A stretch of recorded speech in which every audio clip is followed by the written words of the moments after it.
Will this God King flay me or fuck me?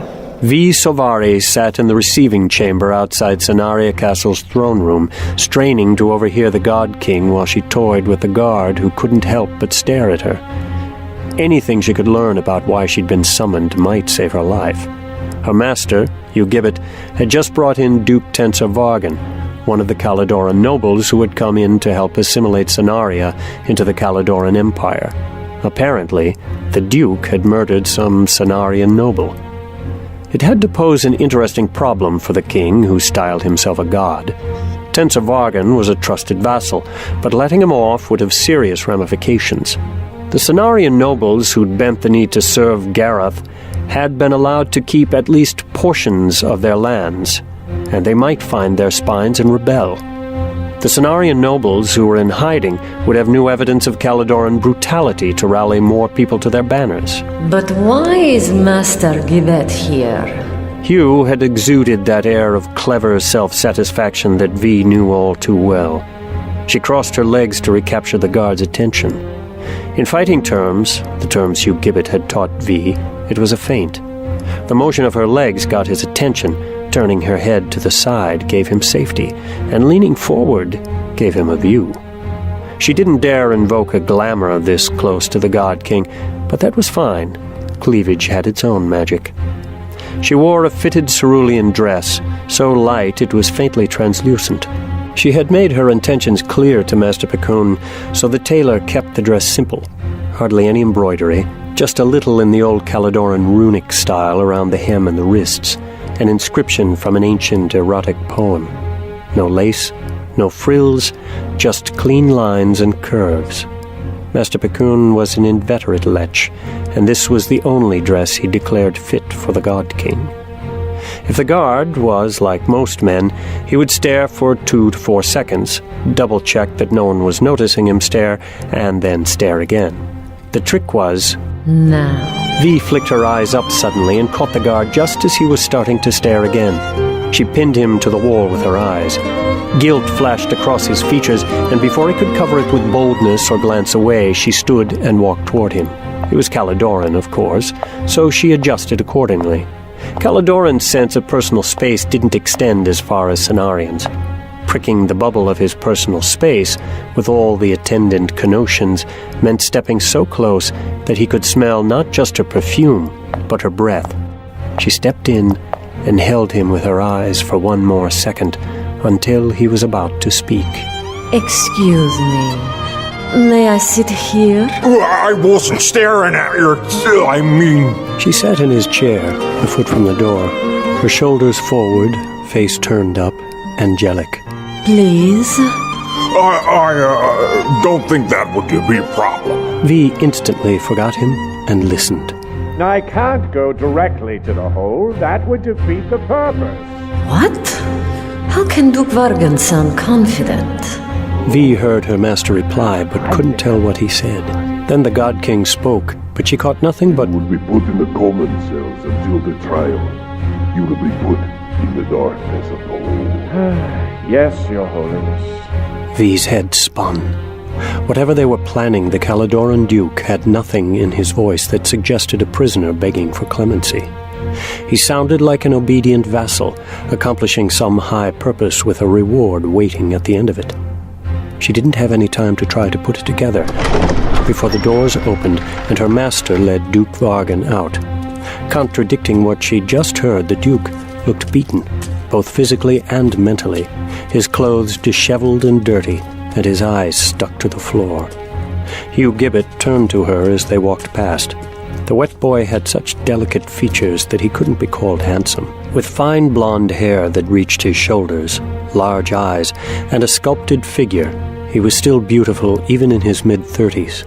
He smiled his serpent smile at V. The God King will see you now. V felt a chill. But she just stood and walked into the throne room. From this room, the late King Gunder had hired her to kill Kyler Stern. As she was apprenticed to Hugh Gibbet, Kyler was apprenticed to the city's other great wet boy, Durzo Blint, who was more respected, equally feared, and less reviled than her own master. Killing Kyler was to have been V's masterpiece. the last kill of her apprenticeship. It would have meant freedom. Freedom from Hugh. She'd botched it. And later that very day, in this very room, someone they called the Night Angel had killed 30 Caledorans, 5 witches, and the God King's own son. Vi thought she might be the only person who suspected that Kyler was the Night Angel. Nisos! Kyler stepped into legend the same day I had him under my knife. There was no sign of the battle now. The throne room had been cleaned of blood and fire and magic and stood pristine. On each side, 7 columns supported the arched ceiling, and thick Caledoran tapestries draped the walls to fight the autumnal chill. The God King sat on a throne surrounded by guards, Verdmeisters in their black and red robes, advisors, and servants. You think you are clever, Veridiano Sovari. Pardon me, Your Holiness. Yes, and it's Vi. The God King beckoned her forward, and she climbed the 14 steps to stand directly in front of his throne. He looked her up and down, not surreptitiously as men so often did, nor hot and boldly.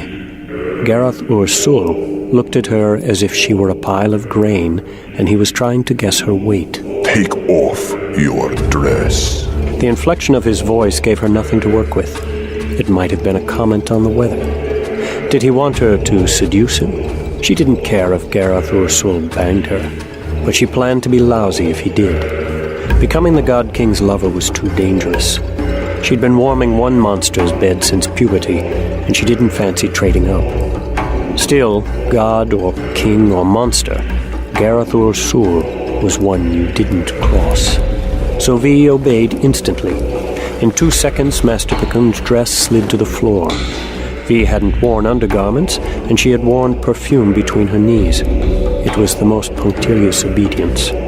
He couldn't fault her for it, but at the same time, she knew suddenly nudity wasn't nearly as enticing as slowly disrobing with a tease of lace undergarments. Let Ursul think her an ineffectual tease. Let him think her a slut.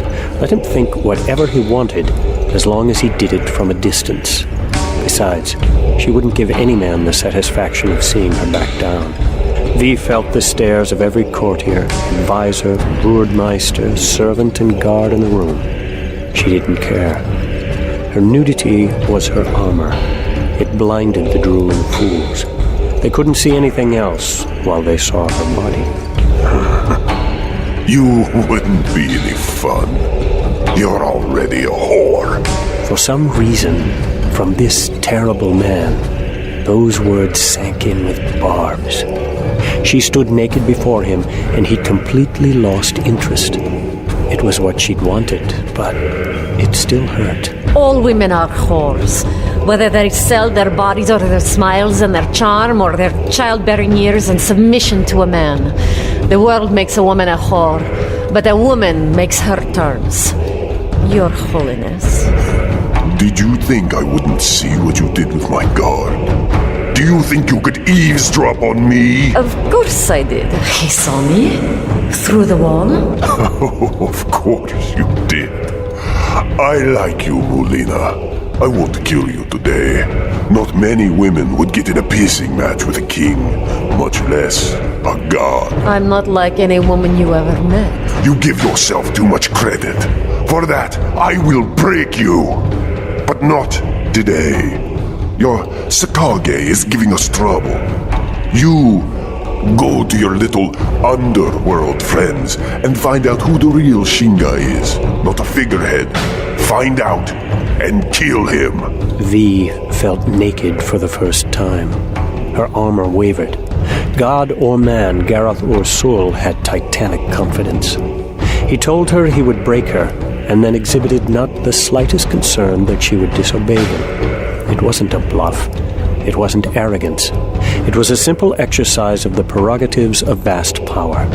The courtiers eyed her now like the dogs under a king's table eyed a fine scrap of meat that might fall to the floor. Vi wondered if the God King would give her to one of them, or all of them. Do you know that you're witch-born? As the Southrons say, talented? So here's your incentive. If you kill this Shinga, master's piece. And not only will you be a master wet boy, but I'll train you myself.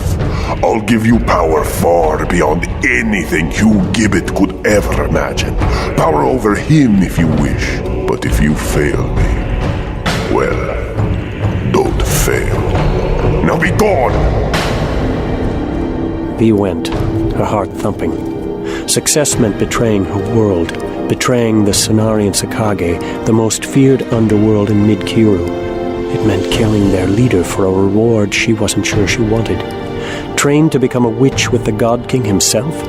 Even as he spoke, she imagined his words were webs, binding her tighter and tighter to him, a spell draping over her like a net, daring her to struggle. She felt sick. Obedience was the only possibility. However bad success was, failure wasn't an option. She'd heard the stories. V! She stopped halfway to the door, feeling a shiver at the horror using her name. But the God King was smiling. Now his eyes touched her naked body the way a man's eyes might. Something flashed like a shadow toward her, and she snatched the wad of cloth out of the air on reflex. Take your dress.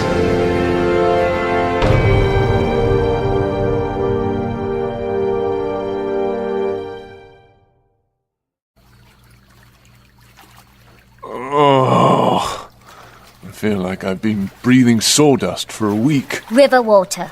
5 minutes. Kyler struggled to open his eyes, but when he did, he still saw nothing. So you did pull me out. Where are we, Yuli? Take a whiff. Yuli was acting tough, which meant that she was terribly scared. They were in Mama Kay's boathouse on the Plith. Nothing like warm sewage on a cool night, huh? I thought that was your breath. Which smells as good as you look. You ought to be respectful. You ought to be dead. Go to sleep. Do you think domineering is cute? You need to sleep. I don't know what dumb earrings have to do with it. Ow. See? Oh, did you get the dagger? What dagger? Kyla grabbed her by the front of her tunic. Oh, the one I had to use a pry bar to get out of your shoulder. No wonder his shoulder hurt. He'd never seen Yuli quite so snotty and glib. If he didn't watch it, she'd burst into tears. It was one thing to feel like an ass. It was another to feel like a helpless ass. How long have I been out? A day and a night. Damn. It was the second time Yuli had seen him murdered, his body mutilated. If she had an ironclad conviction that Kyla was coming back, he was glad. He had promised her that he would, but he'd never known. All he knew was that he'd come back once. The wolf, the strange yellow-eyed man he'd met in the place between life and death, hadn't made any guarantees. Indeed, this time Kyler hadn't met him at all. Kyler had been hoping to ask him a few questions, like how many lives he got. What if it had only been 2? And Aline? She went to get the wagon. The guards Jarl bribed are only on duty for another hour. Aline had gone alone to get the wagon? Kyla was so tired. He could tell Yuli was right on the verge of tears again. What kind of a man put a little girl through this? He wasn't much of a substitute father, but he used to think he was better than nothing. You should sleep. Make sure... I'll take care of you, don't worry. Yuli, Yes? you did good work. Great work. I owe you. Thanks. I'm sorry.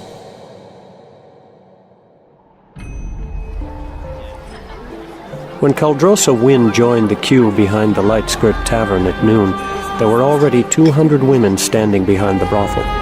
2 hours later, when the line started moving, it was 3 times that. The women were as diverse a group as could be found in the Warrens, from guild rats as young as 10 who knew that Mama Kay wouldn't hire them, but were so desperate they came anyway, to women who had lived on the rich east side just a month ago, but had lost their homes in the fires and then been herded into the Warrens. Some of those were weeping. Others just wore vacant expressions, clutching shawls tight around them. And some were long-time rabbits, laughing and joking with their friends. Working for Mama Kay was the safest gig a rent girl could get. They traded stories how the Mistress of Pleasures dealt with their new Caladarn clientele. They claimed that When the twists hurt you, they had to pay you enough silvers to cover the bruise. Another claimed it was enough crowns to cover it, but no one believed her. When Duchess Tara Grayson, the old duke her father had been killed in the coup, led the resistance out of the city, her followers had all put their shops and homes to the torch. The fires, of course, didn't stop after devouring the properties of those who left. Thousands who stayed had been made homeless. It was even worse in the Warrens, where the poor were packed like cattle. Countless hundreds had died. The fires had burned for days. The Caledorans wanted the east side to get productive as quickly as possible. Those who were homeless were seen as an encumbrance, so soldiers forced them into the Warrens. The dispossessed nobles and artisans had become desperate, but desperation changed nothing. Being forced into the Warrens was a death sentence. For the past month, the God King had allowed his soldiers to do whatever they wished in the Warrens. The men would descend in packs to sate whatever lusts motivated them. Chanting that goddamned prayer to Kali, they raped, they killed, they stole the rabbits' meager possessions merely to throw them in the river and laugh. It seemed it couldn't get worse, but after the assassination attempt, it had. The Caledorans had moved through the Warrens in an organized fashion, block by twisting block. They made mothers choose which one of their children would live and put the others to the sword. Women were raped in front of their families. Witches played sick games, blasting off body parts. When anyone offered resistance, they rounded up and publicly executed dozens. There were rumors of safe hideouts deeper in the Warrens underground, but only people well connected in the Sakage could get into those. Everyone had places to hide, but the soldiers came every night and sometimes during the day. It was only a matter of time before they caught you. Beauty had become a curse. Many of the women who had lovers or husbands or even protective brothers had lost them. Resistance meant death. So, women came to Mama Kay's brothels because they were the only safe places in the Warrens. If you were going to get raped, many figured, you might as well get paid for it. Apparently, the brothels still did good business, too. Some Caledorans didn't like the risks of going into the Warrens. Others just liked being assured of bedding a clean and beautiful woman. Already, though, the brothels didn't have many openings, and no one wanted to speculate why they had any at all. Caldrosa had held off as long as she could. It wasn't supposed to be like this. That Verdmeister Nefdada had recruited her specifically because she was a former Sethi pirate who'd been marooned in the Warrens years ago. She hadn't sailed in 10 years and had never been a captain, despite what she told the Verdmeister. But she was Sethi, and she had promised she could navigate a Caledoran ship through the Smuggler's Archipelago up the Plith River to the castle. In return, she would get to keep the ship. It had sounded like a fine price for an unsavory bit of work. Caldrosa Wynn had no loyalty to Sonaria, but working for the Caledorans was enough to make anyone's skin crawl. Maybe they even would have kept their part of the deal, giving her that sea cow of a barge that wasn't worth the nails holding it together. Maybe she could have cobbled together a crew to join her, too, except that some bastard had sunk her ship during the invasion. She'd been able to swim to shore, which was more than she could say for the 200 armored clansmen she'd been ferrying, who were now feeding fish. 4 rapes, and 2 times of almost being beaten half to death later. Here she was. Name? The girl at the door was holding a quill and paper. She had to be 18, a good decade younger than Caldrosa. And she was stunning. Hair perfect, teeth perfect, long legs, tiny waist, full lips, and a musky, sweet scent that made Caldrosa aware of how foul she herself must smell. She despaired. Caldrosa Wynn. Occupation or special talent? I was a pirate. Sethi? Caldrosa nodded, and the girl sent her upstairs. In another half an hour, Caldrosa Wynn stepped into one of the small bedrooms. The woman here was young and beautiful, too. Blonde, petite but curvy, with big eyes and amazing clothes. I'm Daedra. You ever worked the sheets? I assume you don't mean sails. Oh, a real pirate, huh? Caldrosa touched her clan rings, 4 small hoops in a crescent framing her left cheekbone. Tetsu clan of Hokai Island. Caldrosa gestured to the captain's chain she wore, which she put on herself as soon as she got the job for Calidor. She opted for the finest silver herringbone chain she could afford. It looped from her left earlobe to the lowest of her clan rings. It was a merchant captain's chain. A merchant captain of humble birth. Military captains and the bolder pirate captains wore chains looped from earlobe to earlobe behind their heads, so there was less chance they'd get ripped off in a battle. A pirate captain, but never caught.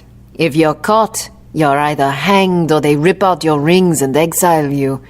There's some disagreement about which is worse. Why'd you quit? I tangled with a Royal Sethi pirate hunter a few hours before a storm. We gave almost as good as we got, but the storm drove us onto the rocks of the Smugglers' Archipelago. Since then, I've just done whatever. Caldrosa didn't mention that whatever included getting married and working for Calidor. Show me your tits. Caldrosa untied her laces and wriggled out of her top. Ooh, I'll be damned. Very good. I think you'll do fine. But you're all so beautiful. Beautiful we've got. Every one of Mama Kay's girls has to be pretty, and you are. What you've got is exotic. Look at you. Clan rings, olive skin, even your tits are tanned. Caldrosa was suddenly thankful that she'd been so stubborn on her ship that she'd gone topless to make the Calidoran soldiers stare. It had given her a fierce sunburn, but her skin had darkened and the color hadn't faded yet. I don't know how you managed a tan, but you'll have to keep it up and talk like a pirate. If you want to work for Mama Kay, you're going to be the Sethi pirate girl. You have a husband or a lover? Husband. The last beating nearly killed him. If you do this, you'll never get him back. A man can forgive a woman who leaves whoring for him, but he'll never forgive one who goes whoring for him. It's worth it. To save his life, it's worth it. One more thing, 'cause sooner or later you'll ask. We don't know why the Paleys do it. Every country's got twists who like hurting rent girls, but this is different. Some will take their pleasure first and only hurt you afterward, like they're embarrassed. Some won't hurt you at all, but they'll brag afterward that they did and pay Mama Kay's fines without complaining. But they'll always say those same words. You've heard them? Calivas something or other? It's old Calidoran. A spell or a prayer or something. Don't think about it. Don't make excuses for them. They're animals. We'll protect you as well as we can, and the money's good. But you'll have to face them every day. Can you do that? Words stuck in Caldrosa's throat, so she nodded again. Then go to Master Pickon and tell him you want 3 pirate girl costumes. Oh, make him finish taking your measurements before he bangs you. Caldrosa's eyebrows shot up. Unless you have a problem with that.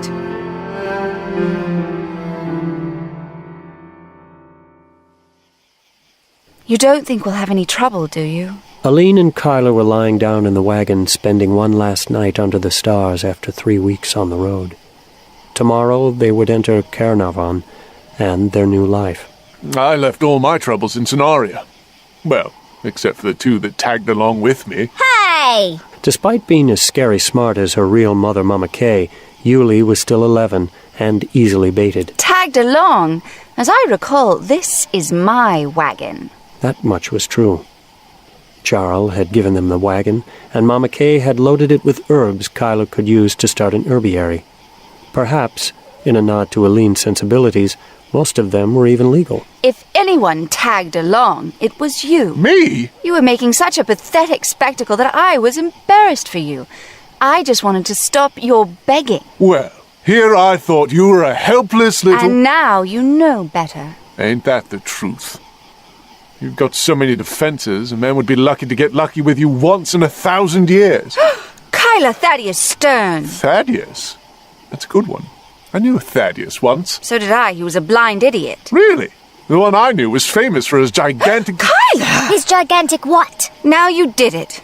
His gigantic what, Kyla? Feet! And you know what they say about big feet? What? Big shoes. I don't get it. What's it mean, Aline? I'll tell you when you're older. I don't want to know when I'm older. I want to know now. Aline didn't answer her. Instead, she punched Kyler in the arm. Are you going to wrestle now? Yulie had climbed out of her blankets and was sitting between them. Because you always end up kissing. It's gross. A little contraceptive. Much as he loved Yulie, Kyler was convinced that she was the only reason, after 3 wonderful weeks on the trail with the woman he loved, he was still a virgin. Will you do that again?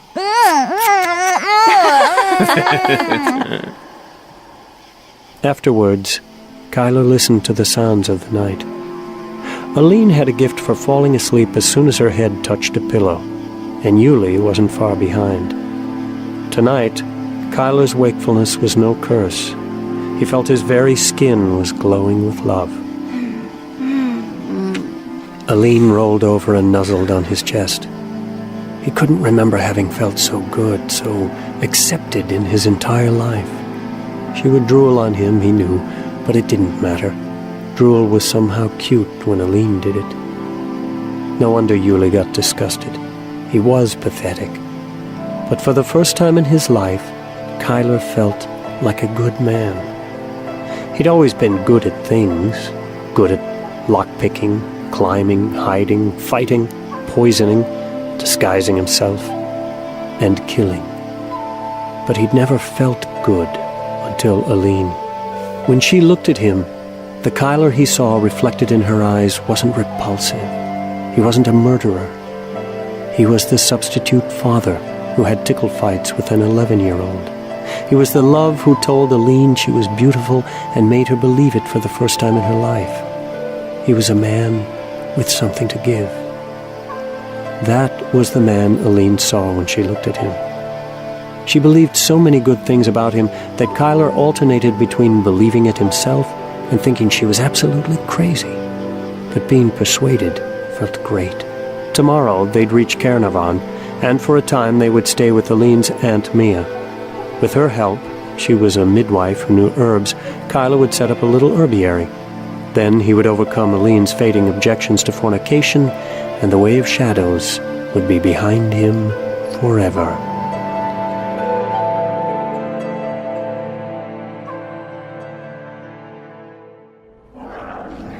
After maybe 12 days, maybe 15, maybe it only felt like so many, Logan finally surrendered to sleep. In his dream, he heard voices. He's got a knife. If we all take him, it doesn't matter. Look how much meat there is on him. Quiet. Logan knew he should move, should check the knife, should wake up. He was so tired. He couldn't stay awake forever. It was too hard. Easy, Finn. You kill Lily, we'll fucking gut you. She's the only slit we got. Shut up your arse, Sniffles. You'll scream again, bitch. I'll rip out your hair and your fingernails. You don't need those to Then the voice faded, and the heat faded, and the howling faded, and the stink faded. And Logan was truly dreaming. He was dreaming of his wedding night. He was married to a girl he barely knew, but as he talked in their bedchamber, as nervous as the beautiful 15-year-old girl across from him, he felt sudden hope blossom in his heart. This girl was a woman he could love, and inexplicably, she was his. Janine would be his wife, and one day his queen, and he knew he could love her. Janine's dead. Stop this. He saw in her big eyes that she could love him too, that their marriage bed would not be a place of duty, but one of joy. Her cheeks colored as he stared at her as his wife. His eyes claimed her, not arrogantly, but confidently, gently, accepting her and rejoicing in her beauty. And when he pulled her close, she folded into him. Her lips were hot. Then, it seemed like only a second later, they were still kissing, still taking off each other's clothes, and feet were pounding up the stairs toward their room. Logan was pulling back from her, and the door burst open and Caladoran soldiers poured into the room. Logan's eyes snapped open and his fists flew as bodies landed on top of him. They were gaunt, hollow shadows of the men they had once been, so the fight proceeded slowly and clumsily. Logan heaved one man off and punched another across the jaw. Finn landed on Logan's hip, while Jake tore at Logan's face with long nails. Shaking Finn off, Logan fought his way to his feet and flung Jake off. The man fell into the hole and disappeared. Just like that, the fight was over. What'd you do that for? We could have used that meat! You fucker! You threw away meat! For a moment, their fury crested, and Logan thought they would attack him again. He reached to his hip to pull out the knife. It was gone. On the other side of the hole, Finn looked at him. He picked his bloody, scurvied gums with the point of the knife. Time was on his side now. Logan had thought the Holers had no society, but he'd been wrong. There were camps down here, too. The Holers were split into the animals and the monsters, the weak and the strong. Finn led the animals, who ranked mostly according to their crimes. Murderers, then rapists, then slavers, then pedophiles. The monsters were Yimbo, a big-boned, red-haired Karen whose tongue had been cut out. Tats, a pale Lodrakari covered in tattoos who could speak but never did. And Nasher, a misshapen simpleton with massive shoulders and a twisted spine and teeth filed to sharp points. The monsters survived only through the other's fear of them and their willingness to fight. Now, as they all starved, the tenuous society was breaking down. Logan had no friends, no knife, no place. Among the animals, he was now a wolf without a pack. Among the monsters, he was a dog without his steel tooth. He had tried to see the inmates as men debased and humiliated and reviled and evil, but men. He tried to see in them something good, some image within them of the gods or the god who had made them. But in the shadows of the hole, he saw only animals and monsters. Logan went and sat by Nasher. The man gave him a simpleton smile, made horrible by his filed teeth. The sound made everyone freeze. The footsteps coming from the corridor above the asshole. Logan slipped into the one narrow overhang that would hide him from view as a torch-illumined face appeared above them. Well, I'll be. The man was black-haired, pale, and hulking, with a smashed nose, plainly Caladoran. The guard opened the grate but kept a close eye on the inmates 15 feet below him. Finn didn't even unlimber his ropes. Figured a few of you would have died by now. Thought you'd be real hungry. The man reached into a sack and pulled out a large loaf of bread. Every inmate looked at him with longing. Well then, here you go. The guard tossed them the loaf, but it sailed into the hole. No! The guard produced another loaf and tossed it into the hole too. The prisoners crowded around the hole.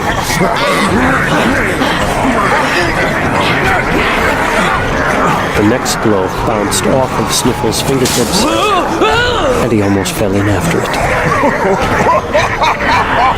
The guard locked the grate and walked away.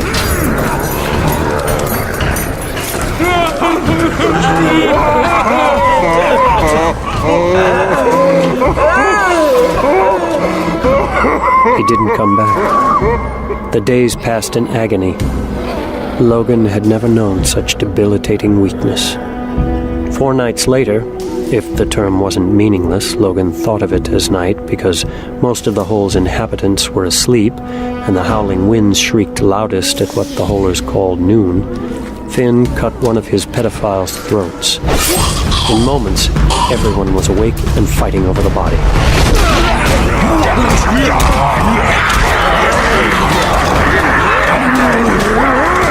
When Sniffles started beating on Nasher to try to get the man to let go of some bloody scrap Logan preferred not to identify, Nasher dropped the scrap and attacked him.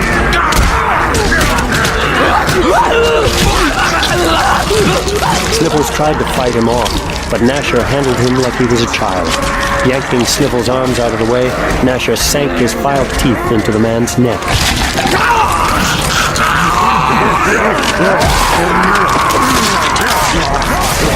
In the ensuing fight over the body, an entire leg was thrown clear and landed next to Logan. When Scab came after it, Logan snatched it up. To his own horror, he stared Scab down until the man turned and left. Logan took the leg back to the wall and wept. Because no matter how hard he looked at it, he saw only meat.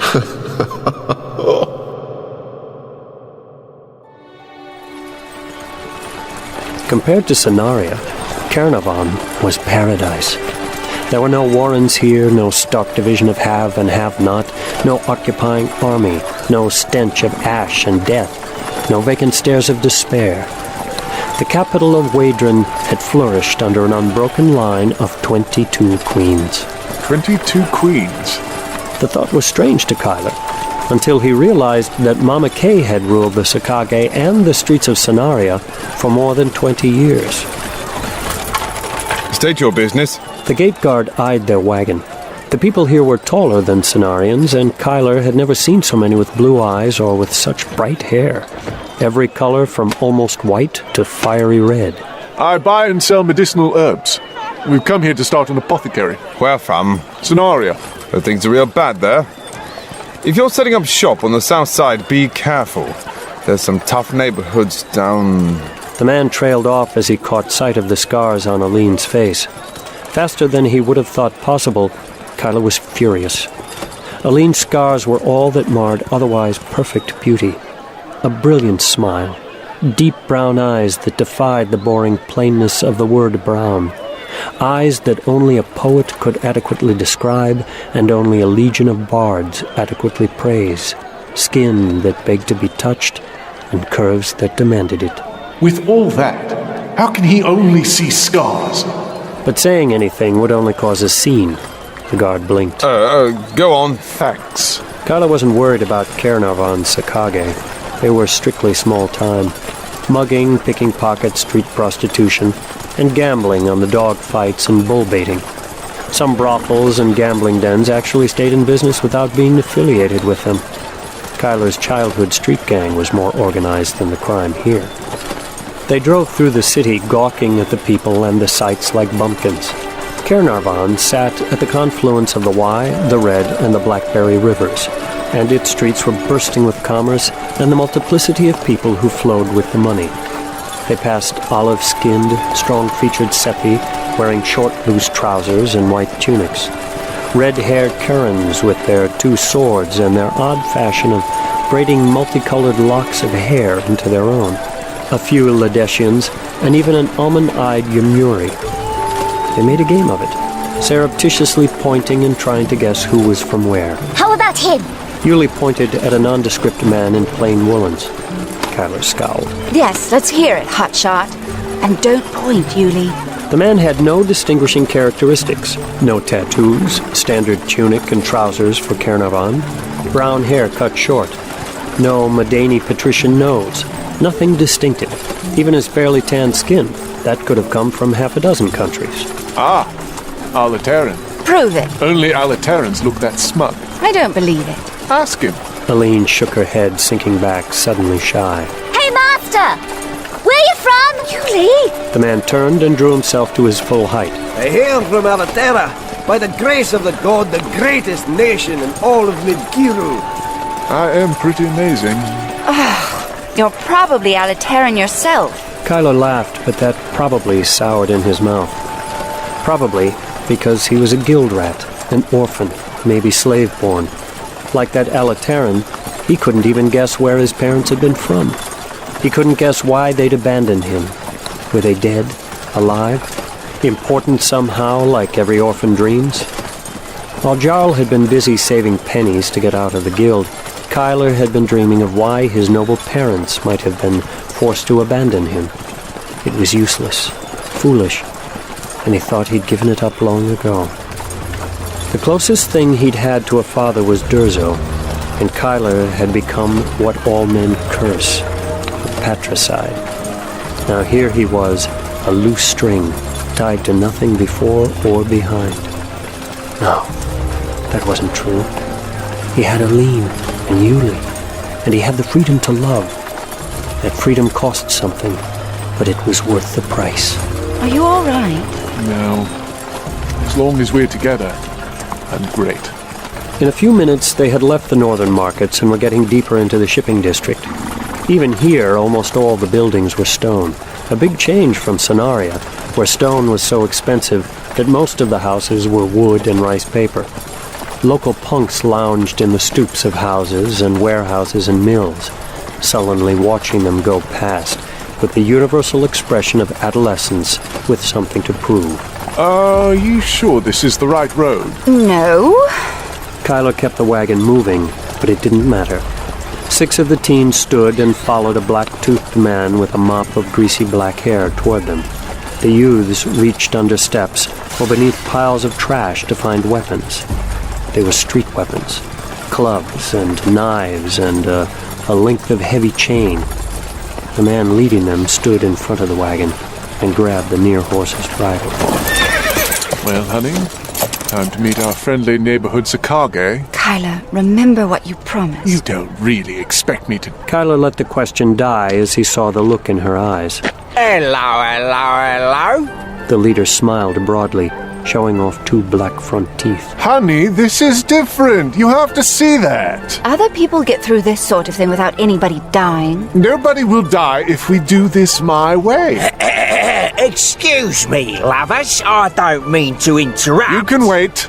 Honey... Either do what you've promised or do what you've always done. That's not permission. No, it's not. Excuse me. This is... Let me guess. This is a toll road, and we need to pay a toll. Yeah, that's right. How'd I guess? I was gonna ask that. Hey, you shut your mouth. I'm Tom Gray, and this here... is your road. Sure. How much? 13 silvers. 1, 2, 3, 4, 5, 6, 7. Wait, doesn't that screw your boshes? They get 1 silver each and you get 6. Tom Gray blanched. The boys looked at him angrily. Kyler was right, of course. Small-time thugs. I'll give you 7. He pulled out his small coin purse and started tossing silvers to each of the young men. You get that much with no effort. Why risk a fight? That's as much as Tom was going to give you anyway. Hold on. If he gave us that much that easy, he's got to have more. Let's take him. But the young men weren't buying it. They shrugged, shook their heads, and shuffled back to their stoops. What are you doing? Hey! Tom had to jump aside to avoid being crushed. He twisted his ankle as he landed. Oh, me fucking ankle is... Kyler pulled his front lips back to make himself look as buck-toothed as Tom and raised his hands helplessly.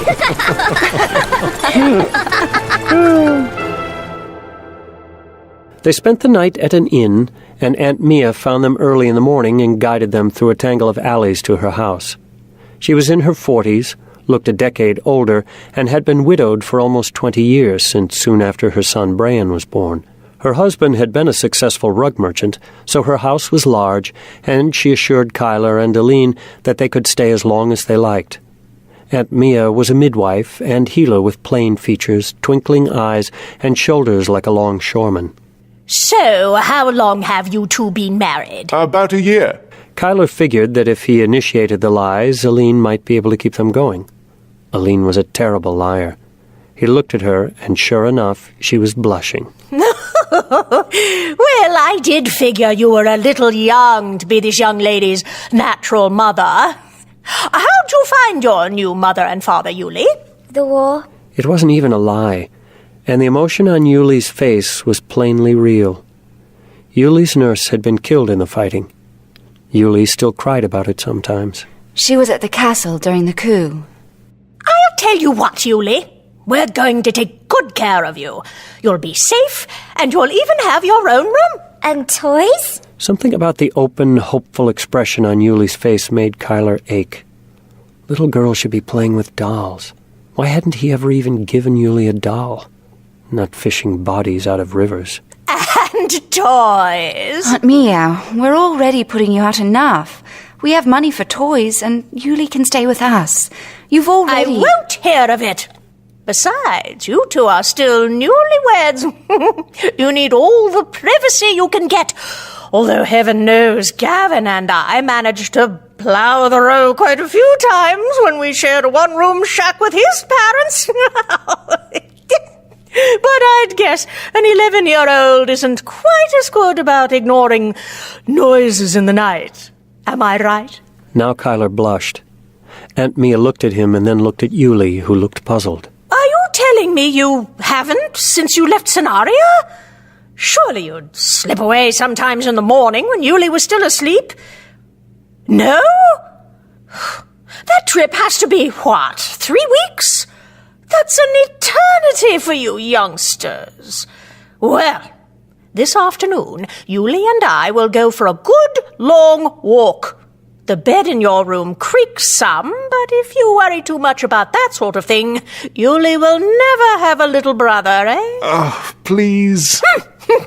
Well, if you're finished with your breakfast, why don't we go meet my son?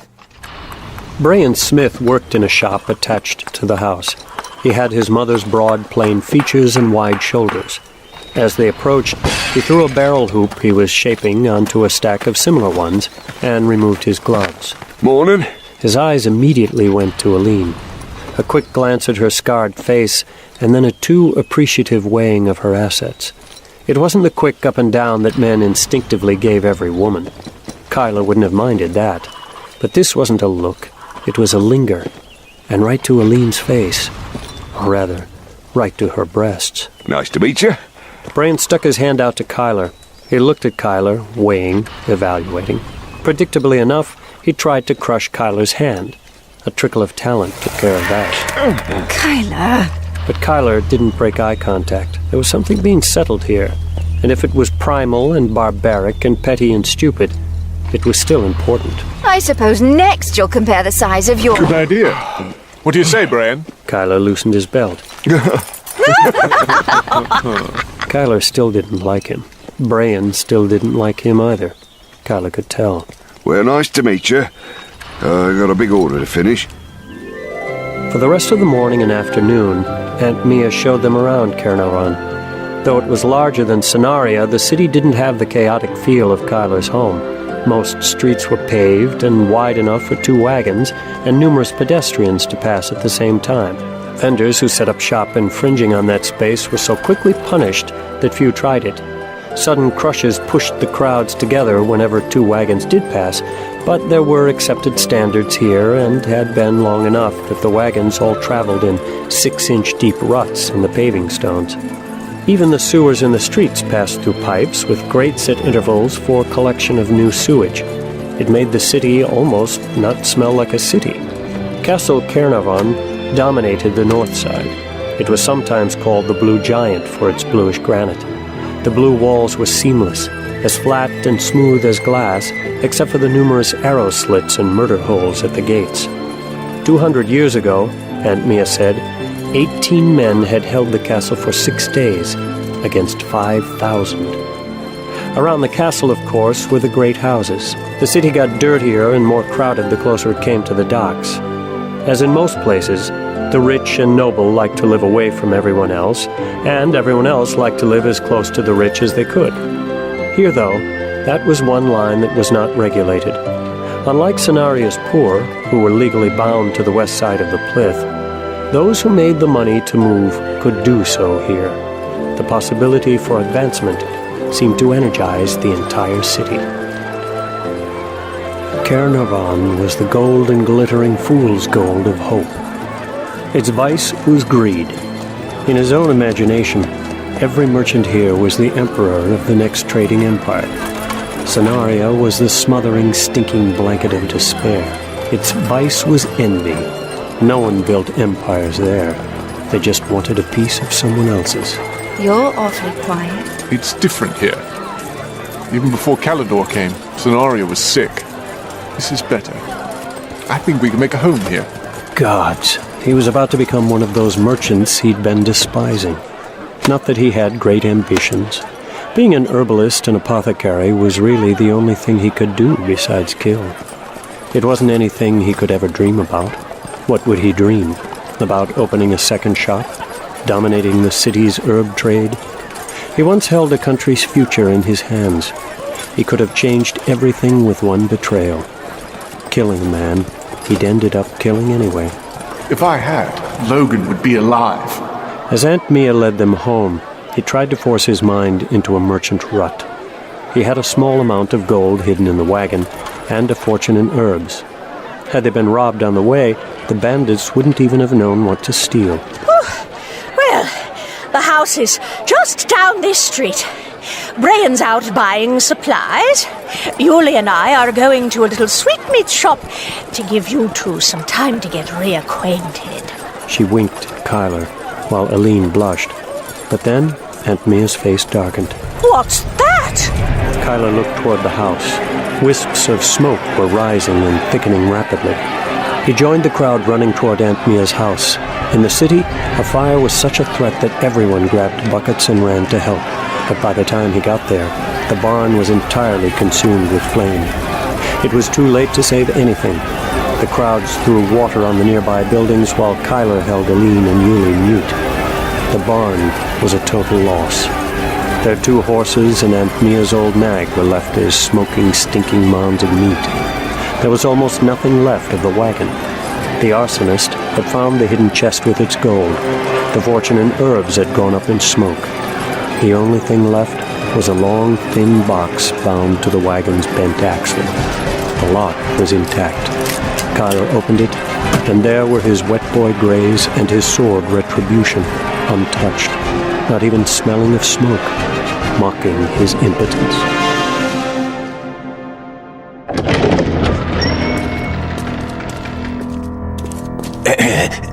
Bad news, Your Holiness. Neftata came into the God King's bedchamber. A young Cenarian noblewoman named Magdalene Drake was tied to the bed. Both she and the God King were still dressed.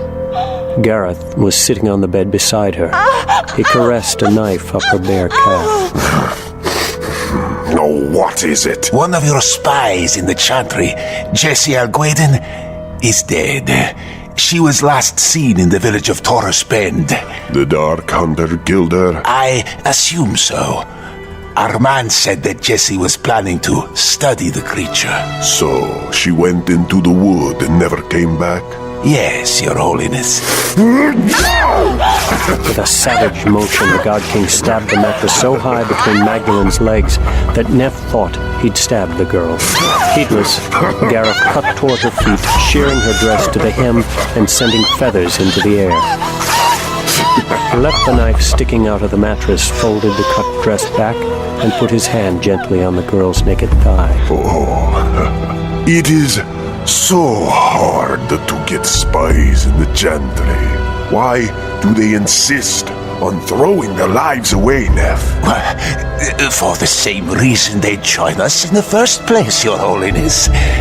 Ambition. That was a rhetorical question. I have some good news as well. We've captured a Ladeshian bard named Aristarchos. I think you'll want to interrogate him personally. Why? Because I viewed him, and what he's seen is remarkable. Out with it. He believes he has seen the bearer of a Kakari. A black Kakari.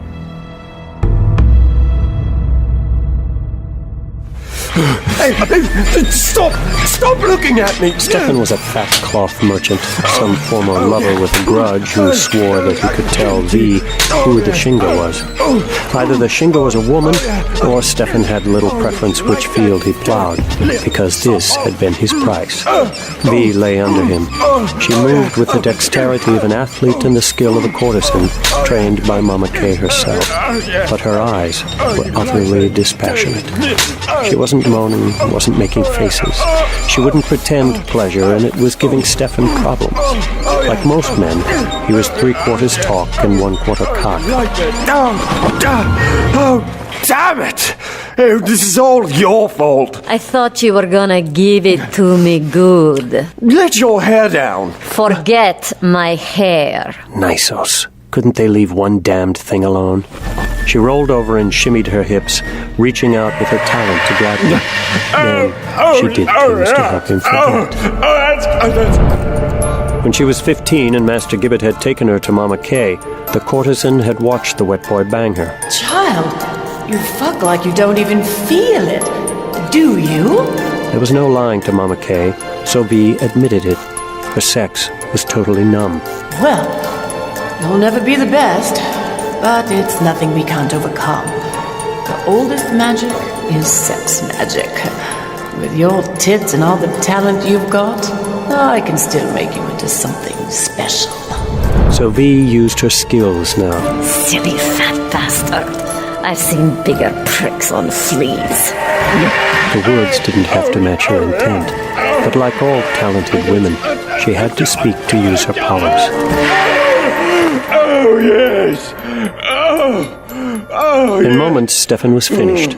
While he was still in a stupor, as a little fuck you, she wiped herself clean on his fine cloak and sat cross-legged on the bed in the armor of her nudity. Tell me, fat man. By all the gods, do you have... Tell me. Stefan covered his eyes. He used to get runners. They knew to come to my house. I sometimes overheard bits and pieces, but he was always so careful. He burned the few letters he got. Always went outside to talk with the runners. But the night of the liberation, he got a runner, and he wrote a note. Here. Hold it up to the light. V held the paper up in front of a lantern and could see faint impressions on it. Save Logan Geyer and the girl and the scarred woman if you can. I will reward you beyond your wildest dreams. Instead of a name, it was signed with two symbols. A heavy-lidded eye circumscribing a star, drawn without lifting pen from paper, and beside it, a 9-pointed star. The first was the glyph of the Sakage, the second, the symbol of the Shinga. The two together meant every resource the Sakage had was at the recipient's disposal. He left after that and never came back. I told him I loved him, and he won't even see me. His name, fat man. Tell me his name. Jarl. Gods forgive me. The Shinga is Jarl. In one of her poorest safe houses, all darkness and rats and roaches like everywhere in the Warrens, Jarl and Mama Kay were meeting with a dead man. He smiled as he pulled himself into the room. His right leg was bound with splints so he couldn't bend his knee, and his right arm was in a sling. Blood had seeped through the bandages around his elbow. He had a crutch, but instead of tucking it under his arm, he had to hold it in his right hand. The injury to his elbow kept him from using the crutch on the side his knee demanded, so he more hopped than limped. He had short-cropped gray hair, was muscular in a stringy, tough old man way, and though his face was drawn and gray, he smiled. Gwynvere, it's good to see that the years have respected you, at least. It's good to see you've not lost your silver tongue. Brent Agon hopped to a chair and sat. Reports of my demise and all that. Brand, this is Jarl, the new Shinga. Jarl, this is Baronet Brent Agon, formerly Lord General of Senaria. What can I do for you, Lord General? You're too kind. I come here as little more than what you see. I look like a beggar, and I've come to beg. But I am more than a beggar. I've fought on every border this country has. I've fought in duels. I've led squads of 2 men, and I've led campaigns of 5,000. You're facing a fight. Kalidor has scattered our armies, but the power in Senaria is the Sakage, and the God King knows it. He'll destroy you unless you destroy him first. You need warriors, and I am one. Wet boys have their place, but they can't do everything. As you saw a few weeks ago, they might only make things worse. I, on the other hand, can make your men more efficient, more disciplined, and better at killing. Just give me a place and put me in charge of men. Jarl rocked back in his chair and tented his fingers. He stared at Brant Agon for a long time. Mama Kay schooled herself to silence. She'd been Shinga for so long it was hard to risk letting Jarl make missteps, but she'd made her decision. Let Jarl take the life and the power and the grey hairs. She would help until he didn't need her help anymore. Why are you here, Lord Agon? Why me? Terra Grayson has an army? If you'd had your way, the Sakage would have been wiped out years ago. We heard you were killed in an ambush. Roth Ursul spared me, as a reward for my stupidity. It was my idea that Logan Geyer marry Janine Gunder. I thought that if the king's line were assured, it would prevent a coup. Instead, it just got Logan and Janine killed too. Calidor would have never let them live. In fact, it's a mercy for Janine. She could have been taken for Ursul's entertainment. And the stories I've heard... Anyway, I crawled away. When I got home, my wife had been taken. I don't know if she's dead or if she's one of the entertainments. Oh, Brant, I'm so sorry. I've decided to live and make myself useful, Shinga. The noble houses want to fight a regular war. Duchess Grayson will try to wink and flatter her way to a throne. They don't have the will to win. I do. And I think you do too. I want to win. Failing that, I want to kill as many Caledorans as I can. Are you proposing to serve me or be my partner? I don't give a rat's ass. And I know a lot more about rat's asses now than I ever thought I would. And what happens if we win? You go back to trying to eliminate us? If we win, you'll probably decide I'm too dangerous and have me killed. At the moment, that doesn't bother me much. So I see.